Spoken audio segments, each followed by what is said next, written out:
ሰላም ጤና ይስጥልኝ ውድ የአሃዱ ቤተሰቦች፣ ይህ አሃዱ ወቅታዊ ዓለም አቀፋዊ ዝግጅታችን ነው።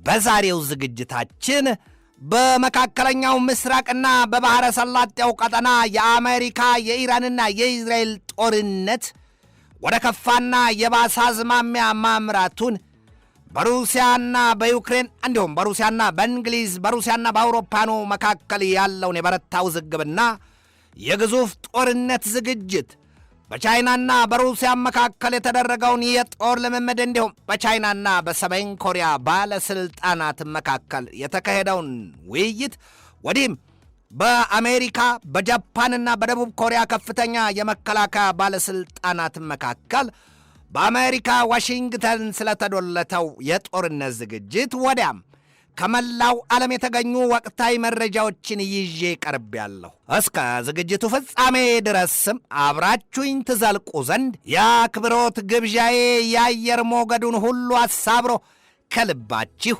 ይድረስ የምላችሁ አዘጋጅቼ የማቀርብላችሁ ትዕግስቱ በቀለ ነኝ። ከ17ኛው መቶ ክፍለ ዘመን አንስቶ የጠቢባን የአብርሆታቸው ምንጭ ልዩ ቡናና የቡና ጥበብ ነው። ታዲያ ይህን ቡና ለመቅመስ ጥበቡንም ለመማር ዝግጁ ኖት?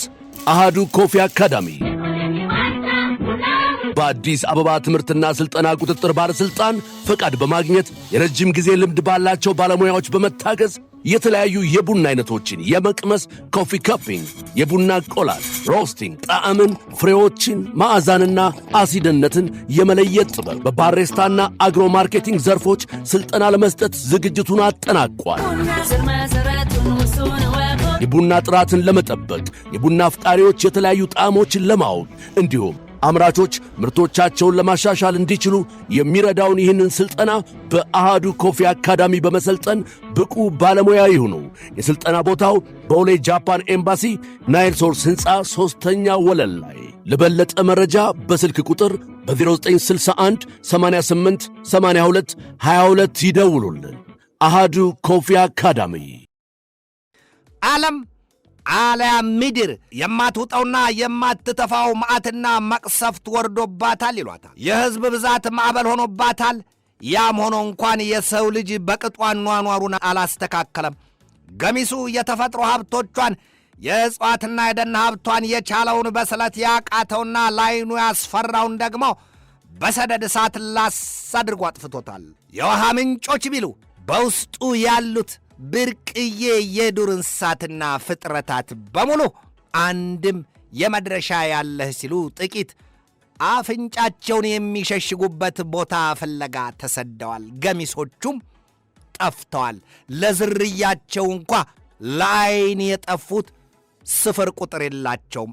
ማን ምን ተዳውቴ የነሱን አይነትና ቁጥር ለመገመትና ለማስላት። ልብ በሉ፣ ይሄ ሁሉ ግፍና በደል የሚፈጸምባት ምድር በሌላ በማንም ሳይሆን በራሱ በሰው ልጅ እጅ ነው። ከፊሉ የሰው ልጅ ምድሪቱን በፕላስቲክ ተረፈ ምርት ከገጹ አልፎ የታላላቅ ወራጅ ወንዞቿን ቢሉ ሐይቆቿና የባህር እንዲሁም የውቅያኖስ ውሃ አካላቶቿን ክፉኛ በክሎታል፣ መርዞታል።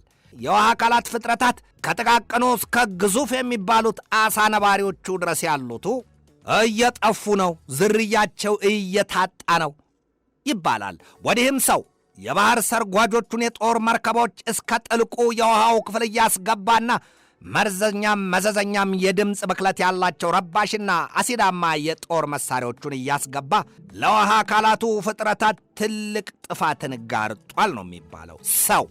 ሰው ይኸው አዋቂው ተመራማሪው የሰው ልጅ ከአዋቂነቱ በላይ ያላዋቂነቱ ምስጢር ሲገለጥበት የአጥፊና የጦር መሳሪያዎቹን ሰርቶ መንግሥት በመንግሥት ላይ ጦርነት ሲከፍት የታየበት ይሄ ዘመን፣ በሌላኛው ገጽታው ደግሞ የአንድ ሀገር ሕዝብ የሚባሉት እንኳ ተጋብተው የተዋለዱት እነዚያም ሳይቀሩ በዘር በጎሳና በቋንቋ ተከፋፍለው ሲተላለቁ የሚታይበት ይሄ ዘመን ሆኗል።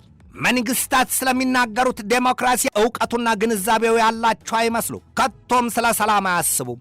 ሕፃናት፣ አቅመ ደካማና ሕሙማን በስለትም በእሳትም ሲፈጁ በተለያዩ የዓለም ክፍሎች የሚሰማበት ይሄ የቁጣ የመዓትና የመቅሰፍት ዘመን ነው። ዘመኑ የፍጻሜ ይመስልም ክፉ ሰዎችና ክፉ ዘመን ያበሩበት አልያም የገጠሙበትም ሆኗል ይሉታል። ወዲህም ይሄ ዘመን የርዕደ መሬትና የሰደድ እሳት እንዲሁም የሙቀት ወጀብ የበርካቶችን ሕይወት ጨክኖ የቀማበት ወቅት ነው። በቅርቡ የቬኔዙዌላን ምድር እንደ ዳንኪራና ጮቤ አልያም እንደ እምቦሳ ጥጃ ባስረገጠው የርዕደ መሬት አደጋ የበርካቶች ሕይወት ጠፍቷል። የንብረት ውድመቱማ አይወራም። የፈረንሳይና ሌሎች የአውሮፓን ሀገራት በገጠማቸው የሙቀትና የወበቅ ማዕበል በርካቶች ሕይወታቸውን አጥተዋል። ቆም እንበል። የሰው ልጅ አንዱን አጥፍቶ የአንዱን ሀብትና ንብረት ሊቀማ እያሰላና እየቋመጠ የገደለውን ሞት መሆኑን ሳይረዳ እየቀረ እብሪተኛና ዋሾ ዓለም አልያም ልቡ እያታለለውና እየመሰለው የቀማውን ሀብት እበላለሁና እኖርበታለሁ በሚል ካፉ ባለው በጎረሰው ትንታ ማለፉን ሳያውቅ ብዙ ግፍና በደል ሲፈጽም ይታያል። ይሄ ዘመን እንደ ሱዳንን መሰሎቹን ሌሎች ደግሞ እርስ በርስ ዛሬም ደም መፋሰስ ሱሳቸው የሆነ ይመስል እንደ ኮንጎ ዴሞክራሲያዊ ሪፐብሊክን መሰሎቹም በክትባት ቢሉ በመድኃኒት የማይፈወስ የኢቦላ ወረርሽኝ ወርዶባቸው አበሳቸው በርትቷል። ዓለም አፍ አውጥታ ታዋየው ቸግሯት እንጂ ይዘዋት ለጥፋት የሚከንፉት ፖለቲከኞቿ መካር አጥተዋል። መካር የሌለው ንጉሥ ያለ አንድ ዓመታዬ ነግስ ይሏል። ይህች ዓለም ለገሚሶቹ ፖለቲከኞች ሥልጣን ዳቦ ፍሪዳውን ስታደርግላቸው፣ ለከፊሎቹ ደግሞ ሰላምን የሚበጠብጡ የግፍ የመከራና የበቀል ጠንሳሽን ሆነውባታል። ሕዝብ በሕዝብ ላይ መንግሥት በመንግሥት ላይ ይሉትን ሆነውባታል። መሽቶም ነግቶም የሚያልሙት ጦርነት፣ መለያየትና ሀብት ሽሚያን ነው። ሰላምን አይፈልጉትም። ቀድሞው ነገር ሰላም ካለ የሥልጣናቸው ጉዳይ የሚመከርበትና ከዚያ ሞቃት ወንበር ሊነሱ እንደሚችሉ ያሳስባቸዋል። በዚያ ረገድ ደግሞ የቀድሞውንና ዛሬም በወህኒ ቤት እየማቀቁ ያሉትን ሰው የሱዳኑን ፕሬዚደንት አልበሽርን ማስታወስ ይበቃል። የሕዝብ እንባና ደም በላይኛውና ዘላለማዊው ንጉሥ ሲታይና ሲሰማ በቃ ሲል የቤተ መንግሥቱን ወደ ወህኒ ቤት ይቀይረዋል። ሾመሃት ሻረኝ ይሏል ኢትዮጵያኑ።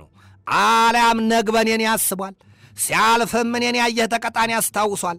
ዓለም በዚህ ዘመን በተለያዩ ክፍሎቿ በጦርነት ውስጥ ናት። ገሚሱ ክፍሏም ገና ለጦርነት ያሞጠሞጡ ባጮች እያራዣት ነው። እንደ ሰሜን ኮሪያ፣ ቻይናና ሩሲያን መሰሎቹ የምስራቁ ጎራ ተካፋይ ሀገራት ከምዕራቡ ጎራና በአሜሪካ ፊት አውራሪነት ከሚመሩት ከሚጎተቱትና ከሚሳቡት መንግስታት ጋር ያለውን በዝርዝር ለማቅረብ ጊዜ አይበቃም። ሰሞኑን በሚነገር ዜና አሜሪካ፣ ጃፓንና ደቡብ ኮሪያ የሰሜን ኮሪያን የኒውክሌር ጦር መሳሪያ ትጥቅ ለማስፈታት እየዶለቱ መሆኑ ይነገራል። ያቺ ሀገር ግን ሰሜን ኮሪያ እንኳንስ የኒውክሌር ጦር መሳሪያዎቿን ልትፈታ ቀርቶ የበሶን ማስፋፋቷና ራሷን አጠናክራ የሮኬትና ላውንቸር ግንባታዎቿን ማጧጧፏ ነው ዛሬ የተሰማው። ሰሜን ኮሪያ አዲስ እየገነባቻቸው ያሉት የሮኬትና ላውንቸሮች ደግሞ በ21 ገጾቿ ወይም ስፍራዎቿ መሆናቸው ነው የተገለጠው። ሀገሪቱ ጥቂት ከተተነኮሰች ግን እንደ ኢራን የሚታገስ ልብ የላትም ይሏታል። በግልጥ የጦር መሳሪያና የኒኩለር ትጥቋ አደባባይ ወጥቷልና ሀገር አውቆኝ ፀሐይ ሞቆኝ ይሉትን ያስታውሷል። ከተነኮሷትም አልፋ ለድፍን ዓለም የሚተርፍ የመርዝና አሲድ ዶፏን የማውረዷ ነገር ሳይታለም የተፈታ ጉዳይ ሆኗል። የእስያን ቀጠና ጉዳይ ስንመለከት ሰሞኑን ቻይናና ሩሲያ በአሜሪካ የኤለን ማስክን የስታርሊንክ ሳተላይትን ለማውደም መደማደማቸውንና ሁለቱ ሀገራት ግዙፍ የተባለ የባህር ኃይል የጦር ልምምድ ማድረጋቸውን እናገኛለን። በወዲያኛው ወገን በአሜሪካ ፊት አውራሪነት የሚመሩት 27 ሀገራት ደግሞ እስከተያዘው የሐምሌ ወር 31ኛው ቀን ድረስ የሚዘልቅ እጅግ ከባድና ግዙፍ የተባለ የጦር ልምምድ ላይ መሆናቸው ሲገለጥ፣ አሜሪካ ያንን የምታዘጋጀው ደግሞ በቻይና ላይ ወረራ ለማወጅ መሆኑን የገለጠው ዜና የተሰማበት ይሄ የተጠናቀቀው ሳምንት ነው። ዛሬ በወጣ ሌላ መረጃ ደግሞ ሩሲያ ከ7 ሀገራት ጋር ህንድና ቻይናን ጨምሮ የጋራ የጦር ልምምድ ላይ መሆናቸው ተሰምቷል። በዚሁ የ7ቱ ሀገራት የጦር ልምምድ በግዙፍና አስከፊ ጦርነት ማጥ ውስጥ ያለችዋ ኢራንም ተካፋይ ናት ነው የተባለው። ውስጡን ለቄስ አልያም እባብ ለእባብ ይታይ ካብ ለካብ። በቀጥታ ወደ መካከለኛው ምስራቅ ቀጠና ወቅታዊ ጉዳይ እንገባለን። ያ ቀጠና የመካከለኛው ምስራቅና የባህረ ሰላጤው ቀጠና በሚል ይታወቃል። በዚህ ወቅት ሲያዳምንበትና ሲዘንብበት እሳት፣ ሲያጎርፍበትም እልቂት ሆኗል ነው የሚባለው። ጆሮ ለባለቤቱ ባድነ አው ይሏል አበው። አሊያም ይሉሽን ባልሰማሽ ገበያ ባልወጣሽ። አሜሪካና እስራኤል ጣምራ ፈጥረው በኢራን ላይ የከፈቱት ጦርነት ዛሬ ላይ ቢያዋታት በጅ ብታይ በጅሉትን ሆኗል። የዚህን ሰሞን ገበናውን ገላልጠን ስንመለከተው ደግሞ እነዚህን ዜናዎች የሰማንበት ሳምንት ነው። ጌት ሬዲ ፎር ሳዳን ዴዝ። ይህ ከኢራን የወጣ መግለጫ ነው። ኢራን ትራምፕና ኔታንያሁን ለመግደል በተለይም ትራምፕን እንደ መርዛኛ እባብ አድናና ቀጥቅጣ ልትገድላቸው ኢራን ቁርጥ ያለ ሐሞቷን አሳይታለች። ከዚያም ውጪ ኢራን የ11 አገራት ፖለቲከኞችን ወይም መሪዎችን ጨምሮ ፍሬድሪክ ሜርዝ፣ ኢማኑኤል ማክሮን፣ ሰር ኬር ስታርመር እንዲሁም ከእነርሱ ጋር ትብብር ያላቸው ትራምፕና ኔታንያሁን በፊት አውራሪነት ይዞ ማለት ነው የአሜሪካውን የመከላከያ ሚኒስትር ፔት ሄግሴትና የውጭ ጉዳይ ሚኒስትሩን ማርኮ ሩቢዮን እንዲሁም የአሜሪካ ማዕከላዊ እዝ ጠቅላይ አዛዡን አድሚራል ብራድ ኩፐርን ይዞ የእስራኤሉን ጦር ኃይሎች ጠቅላይ አዛዥ ሌፍትናንት ጀነራል ኤያል ዛሚር እንዲሁም የመከላከያ ሚኒስትሩን የእስራኤል ካትዝና ሌሎችንም ጨምሮ እያደነች ልትለቅማቸው ጌት ሬዲ ፎር ሳዳን ዴዝ ስትል ያወጣችው መግለጫ በዚህ ሳምንት ነው። አሜሪካ ያንን እያየችና እየሰማች ከምስራቁ ጎራ ተካፋይም የበረታ ድግስ አቆልቋው ሊጣልላት መሆኑን ተገንዝባለችና አሜሪካ ግዙፍ የተባለ የዓለም ባህር ኃይል የጦር ልምምድ መጀመሯ የተነገረበት ሳምንት ነው። የኢራን አብዮታዊ ዘብ ኃይል በበኩሉ በባህሬን የሚገኘውን የአሜሪካ 5ኛውን የባህር ኃይል ማዘዣና በዮርዳኖስ የሚገኘውን የአሜሪካን አየር ኃይል ማዘዣ ክፉኛ ማውደሙን ያስታወቀበት ሳምንትም ነው። ኢራን የጅምላ ጨራሽ የጦር መሳሪያዎች አሏት የሚለው ጉዳይ በራሳቸው በአሜሪካ ባለስልጣናት ዘንድም አነጋጋሪ የሆነበትና የተሰማበት ዜና ነው። ነገር ግን ኢራን ዛሬም ቢሆን የጅምላ ጨራሽ የኬሚካልና የባዮሎጂካዊ የጦር መሳሪያዎች እንዳሏት የሚያወሩባት ብዙዎች ናቸው። ወዲህ መለስ ስል የአሜሪካው ፕሬዚደንት ዶናልድ ትራምፕ ከኢራን ጋር በሆርሙዝ የውሃ ወሽመጥ ጉዳይ ሲነዛነዙ ኢራን ዳግም የኒውክሌር ጦር መሳሪያዋን ገንብታ ጣጣዋን ልጨርስ ትችላለች፣ ዳፋውም ሊተርፈኝ ይችላል ስትል እስራኤል ፍርሃቷን ገልጣለች። ይህ ሳምንት ኢራን ብልጥ ልጅ እየበላ ያለቅሳል ሊሉትን ሆናለች። ይደበድቧታል፣ መልሳ ባጻፋ ትደበድባለች። ቁስሏን ሸፍና የሌላውን ቁስል ገልጣ እያሳየች ነው ይሏታል። አሜሪካ፣ ደቡብ ኮሪያና ጃፓን የሰሜን ኮሪያን የኒውክሌር ጦር መሳሪያ ትጥቅ ለማስፈታት ቆራጥና ጽኑ አቋማቸውን ዳግም ያስታወቁበትም ይሄው ሳምንት ነው። አሜሪካና ደቡብ ኮሪያ የሰሜን ኮሪያን ተቃውሞ ጥሰው የአየር ኃይል የጦር ልምምዳቸውን ማቅለጣቸውም የተሰማበት ይሄው ሳምንት ነው። የአሜሪካ፣ የደቡብ ኮሪያና የጃፓን የመከላከያ ሚኒስትሮች የሰሜን ኮሪያ ጉዳይ አስግቷቸዋል፣ ዋሽንግተን ውስጥ እየመከሩ ነው የሚለው ዜናም የተሰማው በዚሁ ሳምንት ከትናንት በስቲያ ነው። እንግሊዝ የኢራኑን አብዮታዊ ዘብ ኃይል በአሸባሪነት ቀድሞውኑ ፈርጀዋለች። ነገር ግን በኢራን ያሉ የእንግሊዙ አምባሳደር ተጠርተው ሀገሮ ይህንን ስለምን አለች፣ ይሄ ብሪትና ትቢት ዛቻና ሌላ ተአምር አይደለም ወይ ሲሉ የኢራን ባለስልጣናት ሰውየውን የውሻ በትራስ ይዘዋቸዋል የተባለው አምባሳደሩን። ይሄ ዜና የተሰማው በዚሁ ሳምንት ነው።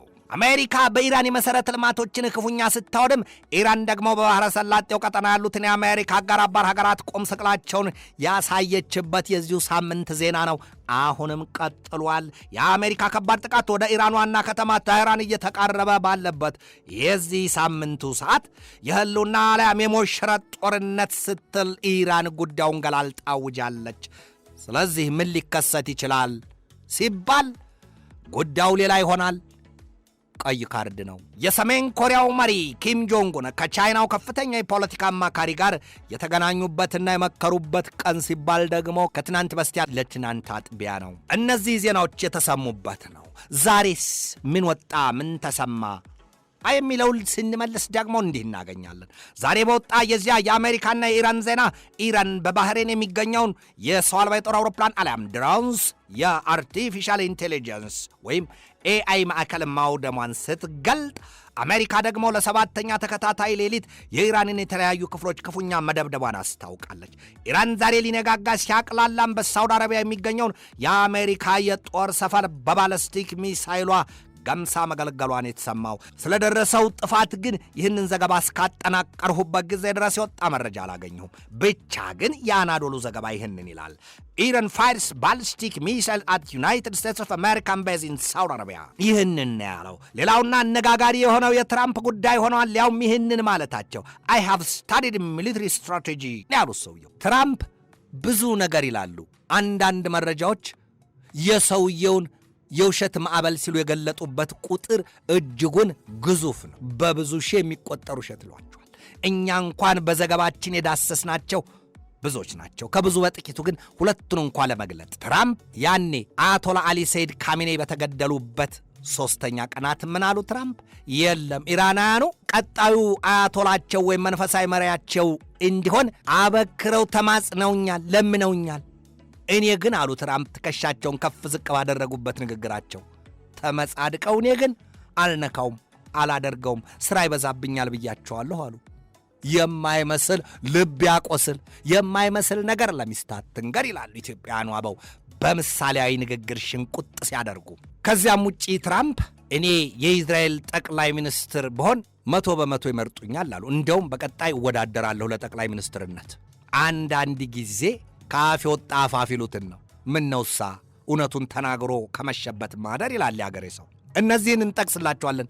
ሌላ ብዙ ነገር ማንሳት እችላለሁ። ነገር ግን ሽሚያይ ከሰዓት ጋር ሆነና ሌሎቹን ወደ ኋላ ዞር ብዬ ለመጥቀስ ጊዜ አላገኘው። ትራምፕ ዛሬ ሲደግሙት I have studied military strategy ስንሰማ ግን ሰውየው ሀብታም ነጋዴ እንጂ ስለ ወታደራዊ ትምህርት አላቸው የሚል መረጃ እምብዛም አልሰማሁም፣ አላገኘሁም። አሜሪካና ኢራን የሆርሙዝን የውሃ ወሽመጥ ሁለቱም ዘግተውታል። ታዲያስ ከተባለ የዓለም የነዳጅ ዘይት ግብይት መተናፈሻን አሳጥቷል። ጦርነቱ በዚያው የሚቀጥል ከሆነም ደግሞ ዓለምን እንደ መረብ ሽፍን እንደ እንቁላል ድፍን አድርጎ እየቀቀለና እየወበቀ የምጣኔ ሀብቷን ቢሉ ሕያዋን ፍጥረታቶቿን ሁሉ እምሽክሽክ የሚያደርግ ነው። ሰውረነ ከመዓቱ ይሏል። ኢራን ከየመን በሐውቲዎች በሊባኖስ ከሄዝቦላ እየታገዘች ከምድሯ የዘለቁትን አሜሪካና ኢዝራኤልን ያለፋታ ረፍት ትበገብጋቸው ይዛለች ይሏታል። ኳታር፣ ሳውዲ አረቢያ፣ ኩዌት፣ ባህሬን፣ የተባበሩት አረብ ኤምሬት፣ ዮርዳኖስ፣ ኢራቅና ሌሎቹም ሀገራት ሐዘናቸው በርትቷል ነው የሚባለው። ሌላው ቀርቶ ለቱሪስቶች እግር መርገጫ እንኳ የዓይን ማረፊያ የነበሩት እነዚያ ሀገራት የፊኛ ድምፅ መስማት የማይፈልጉትን ያህል ዛሬ ግን ሁሉም ተያይዘው ከሚሳይሉና ከድሮን በሚለኮሱ የእሳት አበላዎች እየተጠበሱና እየተቀቀሉ ነው ይሏቸዋል። በተለይም ደግሞ ሳውዲ አረቢያ ከሐውቲዎች ጋር ዳግም ድብድቡን ጀምረዋለች። ይኸው ዛሬ ደግሞ ከኢራን ባሊስቲክ ሚሳይል ቅዝምዝም ሲነርታት ማደሩ ነው የተሰማው። በጥባጭ ካለ ማንጥሩ ይጠጣል ይሏል።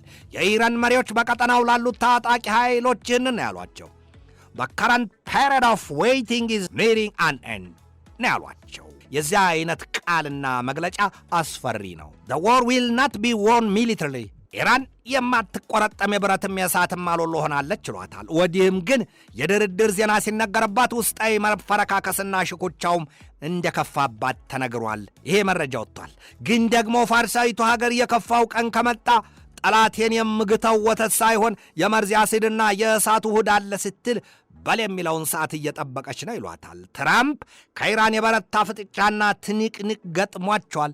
ከ4 እስከ 6 ሳምንታት ቀጠሮ የሰጡለትና የቆረጡለት የኢራን ጦርነት 5ኛ ወሩን ይቁጠሩት ብላቸዋለች። ግን ደግሞ አሉ ትራምፕ አሁን ሁሉም ነገር በጦር ሜዳው ላይ ነው ያለው። የወታደራዊ ትምህርት ይሉት የሕግና ዓለም አቀፍ ጉዳዮች በጥይት አረር መፍትሄ ካገኙ እየታየ ያለበት ሂደት ውስጥ ነው። ምንሽር ይዞ ድንጋይ መወርወርን አሊያም ከተጣሉ ወዲያ አስታርቁኝ ማለት ሁሉም ጊዜ ያለፈበት ጉዳይ ነው የሚመስለው። የነዳጅ ዘይት እጥረቱን ተከትሎ የዋጋ ንረቱ ዛሬም እየየ ያስባለ ምጥና ጣር የሆነባቸው ሀገራት ፓኪስታንን መሰሎቹን መድረሻ ያሳጣ ጉዳይ ሆኗል ነው የሚባለው። ሰላም ሆይ ሰላም ሆይ በሰላሙ ጊዜ ማን ተረዳሽ? ሰላም ለኩልክሙ ይለውን መለኮታዊ ቃል ማን ሰማው? ከቶ ማን ያውቀዋል? ከዚያ ይልቅ የልብ ብሪት፣ እኔ ነኝ ባይ አድራጊ ፈጣሪነት፣ ውሸት፣ ትዕቢት፣ መለያየት፣ በዘር ኃያልነትና ብዛት ማሰብ፣ ዘር ማጥፋት አላም እነርሱ ጄኖሳይድ ይሉት ማን አለብኝነት እንደ ሰማይ ላይ ደመና ያንዣበበበት ዘመን፣ ሰላምና እምነት፣ እውነትና ተስፋ የመነመነበት ከቶም የጠፋበት ዘመን ሆኗል። መጪው ጊዜ በየቅጽበቱ ምን ያሳይ ምን ያሰማን ይሆን? የውሸት ዓለም። ውድ የአሃዱ ቤተሰቦች የዛሬን በዚህ ተሰናበትኋችሁ። ሳምንት በዚሁ ሰዓት እጠብቃችኋለሁ። የእግዚአብሔር ፈቃድ ይሁን፣ እንገናኛለን። እስከዚያው ከልባችን እስከ ዓለማችን ሰላም ተመኘሁ። በድጋሜ ሰላም።